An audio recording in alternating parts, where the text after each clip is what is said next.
Welcome to BNEWS Weekly. I'm Phil Gallagher, along with reporters Greg Walsh, Robert Paris, Tad Stefanak, Elizabeth Fuller, and student reporter Evan McNamee, Peter Brown with the weather, Gretchen Carey with community calendar, and Anthony Matos with sports. Thank you for joining us. Burlington rode a Democratic blue wave during the state's midterm elections earlier this week, while also making its voice heard with a firm no for the Community Preservation Act. Burlington backed New Massachusetts Governor Maura Healey, the first woman and openly gay person to win that seat, along with Andrea Campbell, the state's first black attorney general. Question 5, the CPA, however, divided the town between those who wanted no new taxes against those who would pay an annual surplus charge in order to preserve open space, historic sites, and create more affordable housing. The final tally was 6,327 to 4,157, a rather resounding no. In Burlington, unopposed incumbents re-elected included Democrat Middlesex District Attorney Marion Ryan, Senator Cindy Friedman, Representative Kenneth Gordon, and Sheriff Peter Katusian. Burlington will receive over $600,000 in local investments as the Massachusetts legislature recently passed a wide-ranging $3.76 billion relief package to provide targeted energy assistance, support ongoing transportation needs, and invest in the state's small businesses, caregivers, healthcare system, affordable housing, and efforts to fight climate change. Senator Cindy Friedman and Representative Ken Gordon joined their colleagues in the legislature to support the legislation. Burlington's share of the package includes $300,000 for Northeastern's construction of wet laboratories and maker space, $200,000 for Food Link, and $100,000 for planning and implementation of a mixed-use walkable village. $600,000 out of $3.2 billion doesn't sound like much, however. On Veterans Day, the town of Burlington honored those who have served in the armed forces with a ceremony at the town common. BCAT's Robert Paris and Elizabeth Fuller have this look. Thank you for all who have served, past and present, to our country. On November 11th, the town of Burlington's Veterans Service Office and the Allied Veterans Council held their annual Veterans Day ceremony on the Veterans section of the Burlington Town Common. Yeah, so the turnout was good. I mean, we always have a good turnout here in Burlington. The Common's usually full.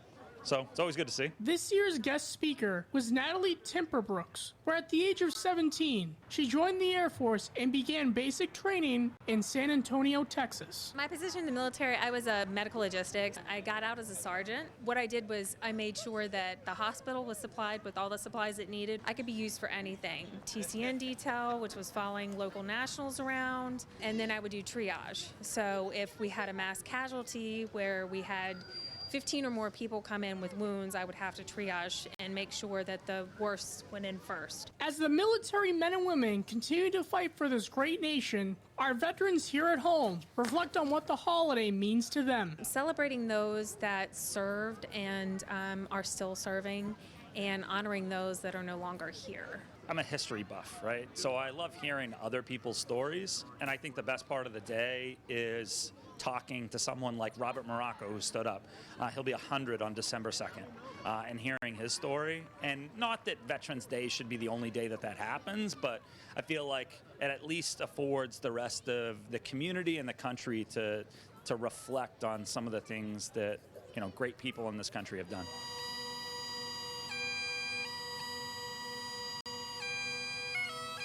From the Burlington Town Common, this is BNews. Burlington police had an especially tragic week with a motorcycle crash that killed a Billerica man and a violent carjacking. The motorcycle crash on Middlesex Turnpike happened on Sunday, November 6th. 3 days later, a driver parking in the Valley Lane at Leahy Hospital and Medical Center was assaulted and carjacked. Burlington police got the word out, and a few hours later, the suspect was arrested in Hudson, New Hampshire. The Salisbury man will be charged with carjacking, armed assault with intent to rob, and assault and battery on an elder with serious bodily injury, according to a statement from Burlington Police Chief Thomas Brown. A ribbon-cutting ceremony was held at the Butterfly Network, a medical equipment manufacturing company that creates innovative ultrasound technology for patients worldwide. BCAT's Robert Paris was there. There's always something new coming into Burlington. On October 26th, the Butterfly Network held their grand opening down at the district. This is such a great day for Butterfly. You know, it's our official grand opening. Butterfly is a transformational digital health company that's bringing the power of ultrasound information to every patient. Moved here in the spring, and so this is our official grand opening. We're opening the doors to the community, and we're very excited. Butterfly's former headquarters was in Connecticut. They did a nationwide search for a new location and ended up choosing Burlington. We're proud to be growing, and we wanted a space where we can really grow and thrive for the years to come. And we thought Massachusetts would be a great place. You know, we've got the great corridor here between the tech side of our business and then really the life science med tech portion of that. So Burlington was just really the perfect place for us and to be part of that Massachusetts healthcare ecosystem. Town leaders spoke highly about the new organization. We're so happy to have them. They get involved not only with the business community, but the community in general. They're great corporate citizens, and they have a great product. Butterfly is really kind of a unique R&D company because it really is blending not just, kind of the health aspects, but also the technology aspects, and it really kind of brings to life kind of our R&D presence here in Burlington, which we've had a long history around high tech, but now with life science, it's really elevated it in a whole new dimension. We have the people that the companies are looking for, we have the educational opportunities, and we're going to continue to support this life sciences industry. It's the heartbeat of Massachusetts economy, and right here in Burlington, this is the place where companies are choosing.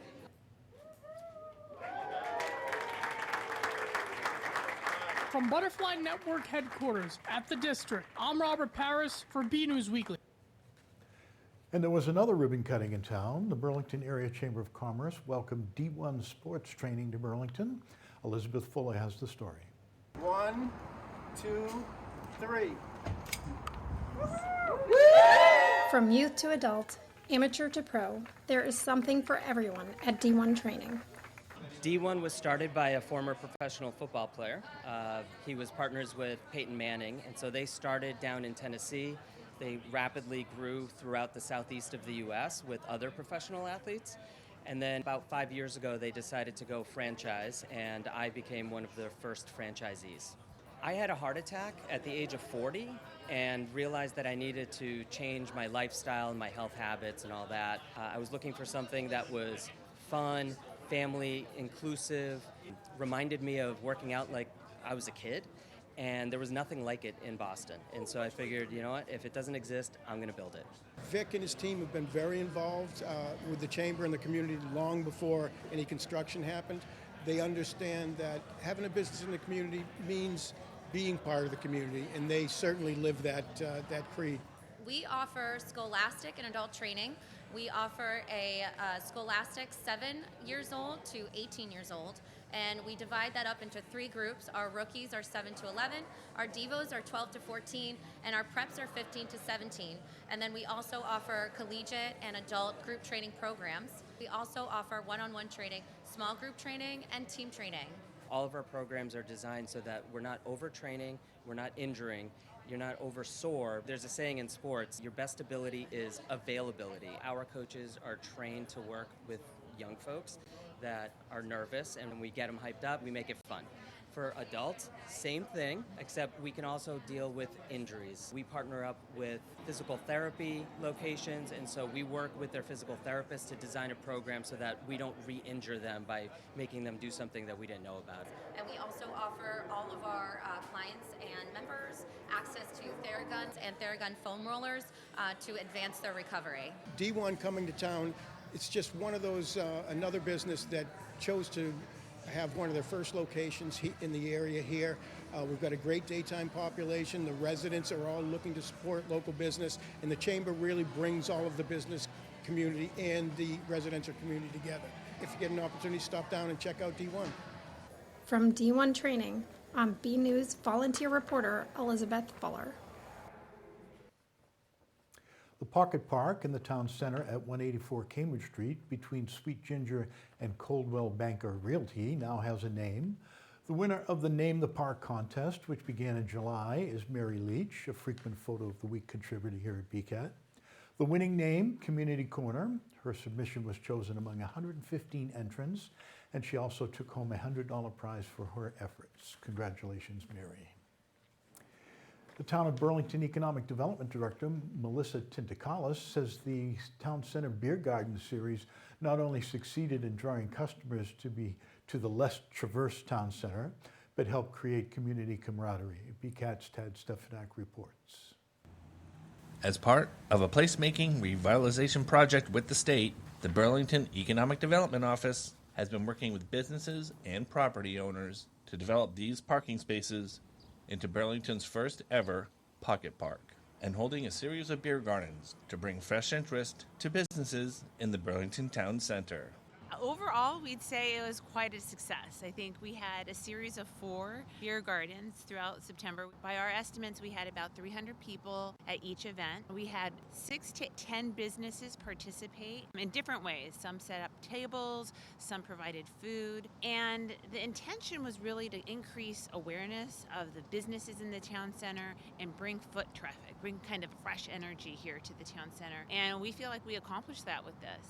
Because I think what happens in a community, you go to your same places, or you drive to a certain area and you don't kind of visit it. This really was intended to bring people out of their car, out to walk through the town center. But we really wanted to focus on the businesses down here because they tend to be independent. Some of them are immigrant owned, and they're really kind of that entrepreneurial spirit that we see here in Burlington, and it's exciting to kind of support that. So by bringing people in that may not have come or maybe not come on a Thursday, really kind of helped kind of bring new energy to the town center. And for the businesses that were able to set up a table or sell food, it really did, anecdotally, we haven't brought in any hard data yet, but anecdotally from the business owners, really increased, the awareness. So a couple people said, I never knew that, you sold coffee here and that was just a great place. This is to Paula at True North. And so she gave out some free coffee cards. I've talked to her, she's since seen those people back in her store. Halal Eats was another, they're relatively new here in the town center, and they provided,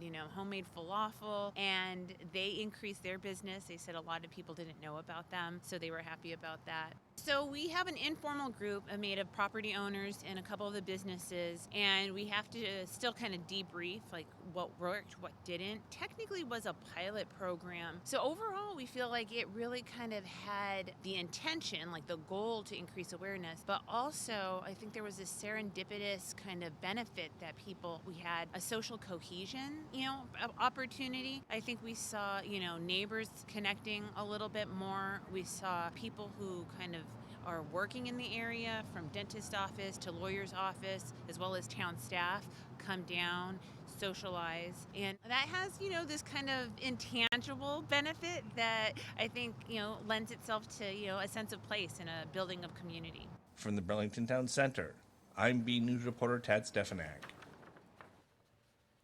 The Burlington Public Library is now offering a 24/7 pickup option for patrons who place hold on items. The new automated holds hub at the library enables patrons to pick up their requested items at their convenience at any time.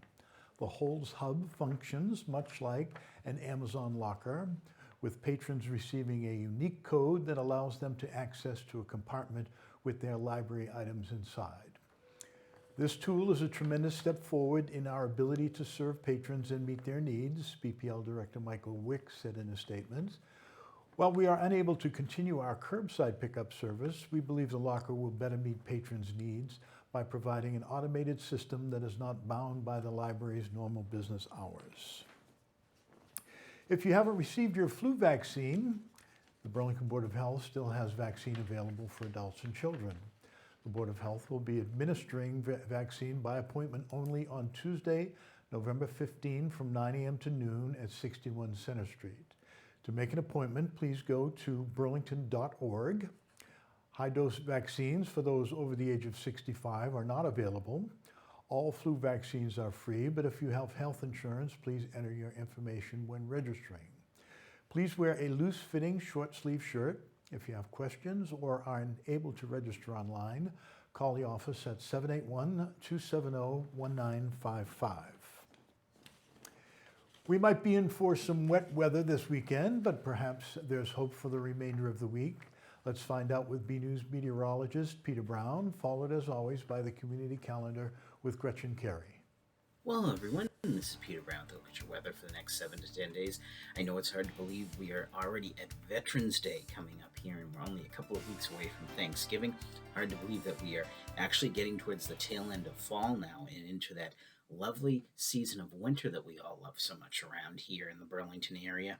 And of course, as we start out our period on Friday, we're going to be seeing temperatures about 20 degrees above average. So again, up in the low 70s again. Now it's going to be coming with some pretty pleasant conditions on Friday. We might be seeing some heavier rains moving in for the weekend, especially on Saturday as we see the remains of Hurricane Nicole moving through the area here in New England, maybe some gusty winds, not too much more than that. But as we round out our period getting in towards next Thursday, when our average high should only be in the low 50s at this time of the year, we're actually going to probably be about maybe 5 degrees below that. So I don't think we're going to be making it out of the mid to upper 40s for most of our period. And of course, as we keep moving along closer and closer towards winter, the length of day keeps getting shorter and shorter. And now, since we've turned the clocks back, the sun is now setting before 4:30 in the afternoon once again.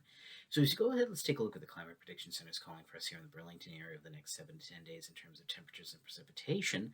And looking at our temperature map, this is something that's really striking. It looks like all of the lower 48 is going to be seeing a fairly good chance of below average temperatures. That's coast to coast, corner to corner, Washington State to Florida, New England to California, no exceptions. The only exceptions in the U.S. for maybe above average temperatures are up in Alaska.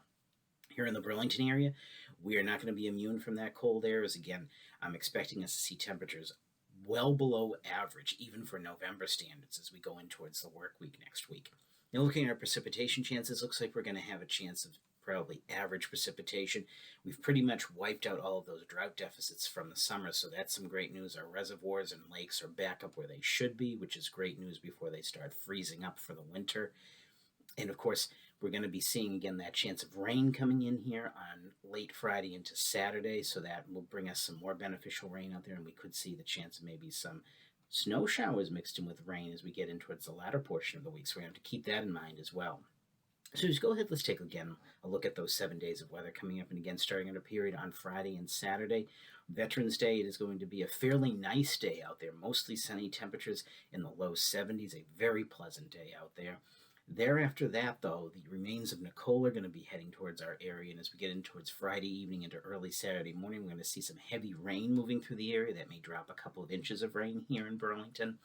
Again, temperatures very mild overnight, staying up near 60, and then again into the low 70s on Saturday. But thereafter, you're going to notice those temperatures start to really come down late Saturday afternoon into Sunday, with our high only reaching around 50 or so on Sunday.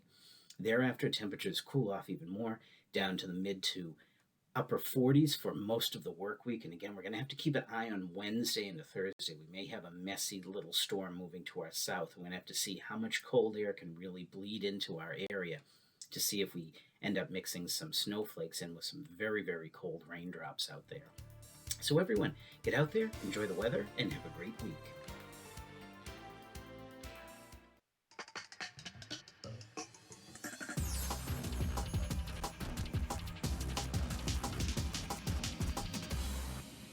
Hey everyone, I'm Gretchen Carey, and this is your Community Calendar. On November 15th, the Burlington Board of Health will be administering flu vaccines by appointment only from 9 a.m. to 12 p.m.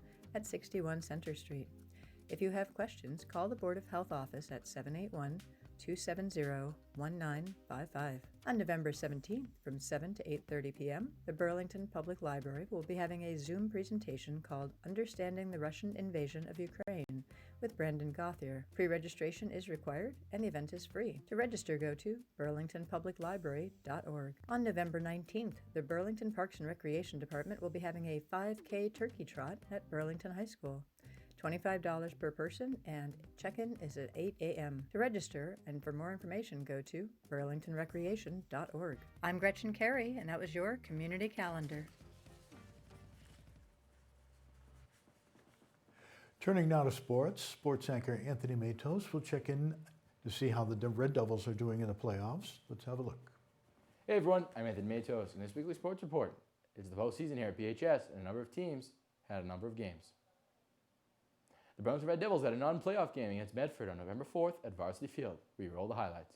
Red Devil football played on their home turf, this time to take on the Medford Mustangs on Friday, November 4th. Burlington kicks off, and Medford starts at the 35-yard line. 2 minutes remaining on the clock in a scoreless first quarter, and wide receiver number 15 Charlie Hannafin catches the ball from the 10-yard line. The Devils score the first touchdown of the game, complete with extra point. Hannafin catches the ball from Garrier once again in the second quarter. 14-2 Burlington until he makes another throw from the 30-yard line over to wide receiver number 26 Ryan Brooks. Medford manages to score a touchdown in the third quarter, but the Devils still claim the lead with another, making the score 27-8 Burlington. The Devils claim their victory for the night after a couple more touchdowns in the final quarter. The final score, 42-8 Burlington. The Devils will be back on their home field on Thursday, November 10th to take on the Newburyport Clippers. From Varsity Field, this is John Vias for BNews Sports. Lady Devils volleyball competed in the round of 32 of the MIAA playoff tournament on November 30 against Milton. Let's roll the highlights. Lady Devils volleyball competed in the round of 32 MIAA Division II playoffs against Milton High School. Burlington took the first set by 11 points, 25-14 against the Wildcats, 1-0. Milton answered right back as they tied up the set score 1-1 after winning the second set 25-21. The Wildcats took the set lead of 2-1 in set 3.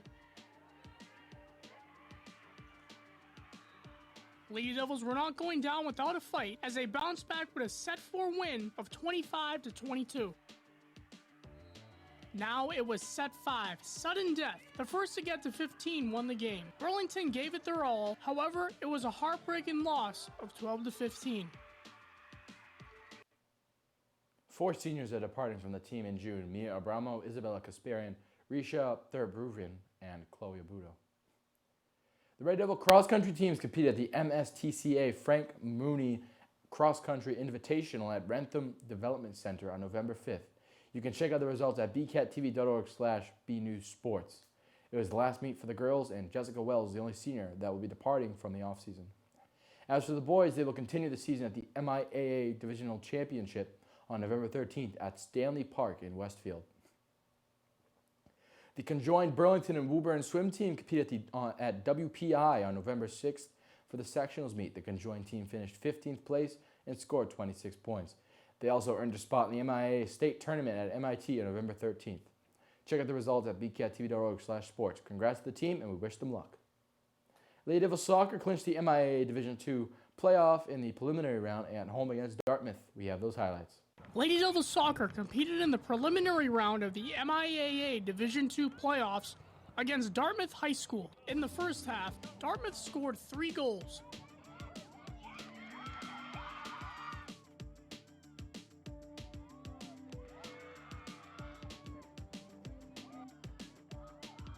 Nothing at half. In the second, Burlington put in 1 goal by Anna Viglione,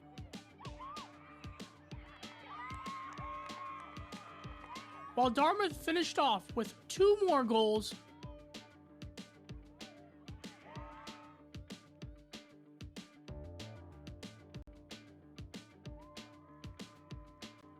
Five to 1 was the final. 4 seniors are departing from the team in the offseason: Cassidy Suhu, Caitlin Brown, Ali Restivo, Ava Restivo, and Kirsten Dew. Lady Devils cheerleading competed in the Middlesex League meet at Watertown High School on November 6th. Burlington finished in second place and scored 86.4 points. The team will head to regionals on November 13th at Billerica High School. Good luck to everyone competing. Catch more Devil action at our website at bcattv.org/sports and check out our Twitter page at BNewsSports. That's all for this week. I'm Anthony Matos. Back to you guys in the studio.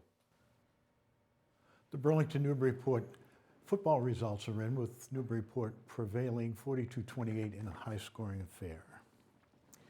This week's photo was sent to us by Marge Yetman and was taken at the rec field behind the Council on Aging. Yetman, the director of the COA, reported that the deer was enjoying an afternoon snack and was taking its time in doing so.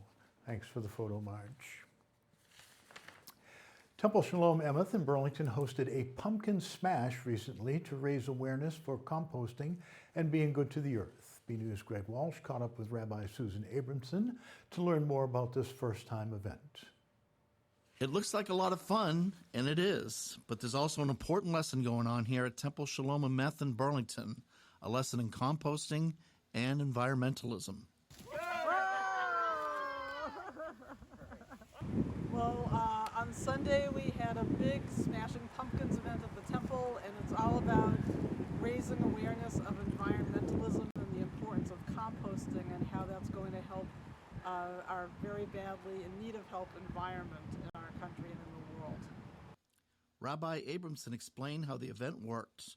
This is the first time we've ever done this event, and I actually came across it. I live in Bedford, and I saw that Bedford was having a big pumpkin smash, and it was organized by a group called Mothers Out Front, which is a group of women who are in support of helping the environment.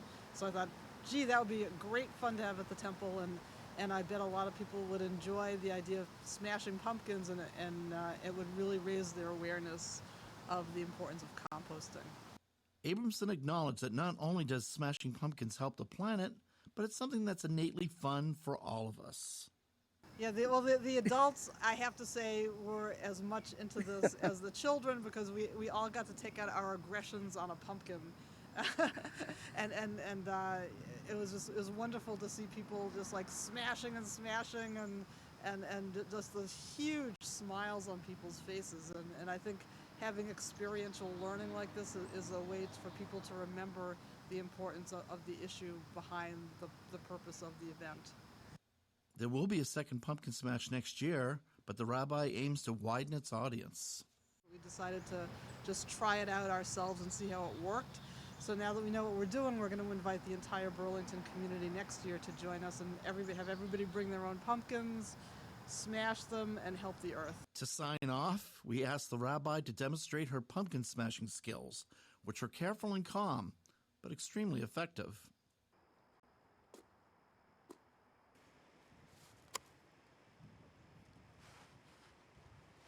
Excellent job. Well, it seems like this pumpkin was spared, but still, let's count this as a smashingly successful event. Until next year, this is Greg Walsh. That tool looked like potentially a toe smasher as well. We do have a couple of reminders before we sign off. Due to overwhelming interest in the bus network design meeting recently, a subsequent virtual meeting will be held to accommodate those who are not able to attend. The additional public meeting will be Monday, November 14th at 6 p.m. Mass Department of Transportation will be hosting a virtual meeting on Thursday, November 17th on the proposed repaving and restriping project on 3A. The project calls for bike lanes, additional and improved sidewalks, and single lanes of traffic in both directions of the 3-mile stretch. And that's it from the news desk here at BNews Weekly. I'm Phil Gallagher, along with Greg Walsh, Tad Stefanak, Robert Paris, Elizabeth Fuller, Peter Brown, Gretchen Carey, and Anthony Matos. Thank you for joining us.